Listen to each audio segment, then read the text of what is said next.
За, сайн байцгаана уу? Та бүхэнд энэ өдрийн амар амгалан айлтгая. Стандартын хуулийн нэмэлт өөрчлөлт орж ирж байгаад туйлын их баяртай байна. За, ер нь бол стандарт гихтэн зэрэгэл энэ аж ахуй нэгж хувийн компаниуд үйлдвэрүүдэд холбоотой юм шиг ингэж ойлголт төрөд байгаа. Ер нь төр нь өөрөө бид нар ямар стандарт дагаж мөрдөх ёстой юм, ямар стандарт төрийн өмчийн компаниуд мөрдөж гинөө гэдэг чинь өнөөдөр том асуудал болчиход байна. Яагаад тэгэхээр ард иргэд бол төрд итгэдэг, төрийн үйлчилгээ, төрийн бүтээгдэхүүн гэдэг бол өөрөө итгэл даах ёстой гэдэг томоохон ойлголт байгаа. Өнөөдөр тэгтэл энэ асуудлын 5 толгой түш гэдэг компани дээр 100% өөр байна. Энэ төрийн өмчит энэ компани төлөвлөлт нь, гүйцэтгэл нь, хяналт нь яаж ажилтдаг? Энэ 5 толгой түш гэдэг компани өнөөдөр тэр хяналт сул байснаас болоод ахуй хэрэглээний түвшиндээ энэ гангийн үйлдвэрт зориулттай ийм өндөр түвшний энэ мидлинг барьцалтуулагчийг хэрэгэлсэн байгаа байхгүй.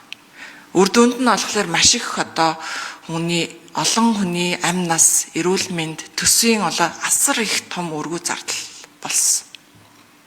Төр өөрөө энэ өөрийнхөө үйл ажиллагааг хэр хинж байгаа, төлөвлөж байгаа гэдгийг ерөөсөө энэ асуудал энд байна гэдгийг ингэж харагдаж байгаа. За энэ жил болохоор энэ үйлчлэлтэд бэлтгээд хувийн компаниуд энэ утаагүй туршийг үйлдвэрлэх бахаа гэд найдажсэн чинь импортоор авах болчихлоо. Ерөөсөө үндэсний компаниудаа бид нар яаж дэмжиж байгаа?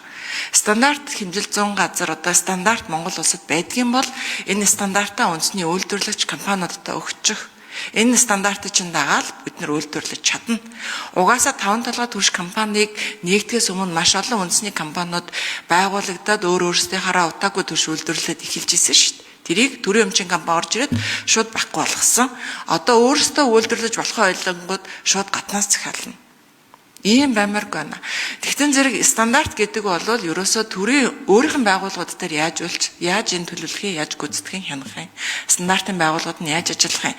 Хувийн байгууллагуудаар хэрэг төрийн тендер аливаа зүйл зарлагдж байгаа бол энэ тендерийг стандарт нь яаж энэ стандартаа тавиад энэ хувийн компаниудаа энэ тендерт оролцуулж явах юм гэдгээ бид нар энэ стандартын хуулиараа маш тодорхой болгож өгөх хэрэгтэй байна. Ингэжиж Монгол улсын эдийн засаг өснө, ингэжиж нийтээрээ Монгол улс үйлдвэрлэгч, бүтээгч болно. Монгол хүн чинь Монгол хүндээ л үйлдвэрлэж чадна шүү дээ. Тэр Монгол хүний онцлогт тохирсон үйлдвэрлэлийг Монгол хүмүүс сайн үйлдвэрлэнэ. Тэгэхээр энэ үйлдвэрлэл дээр манай энэ стандартын тухай хууль онцгой дэм болж ажилласаа гэж ингэж хүсэж байгаа. За ингээ хуулийн үйл ажиллагаанд амжилт хүсье.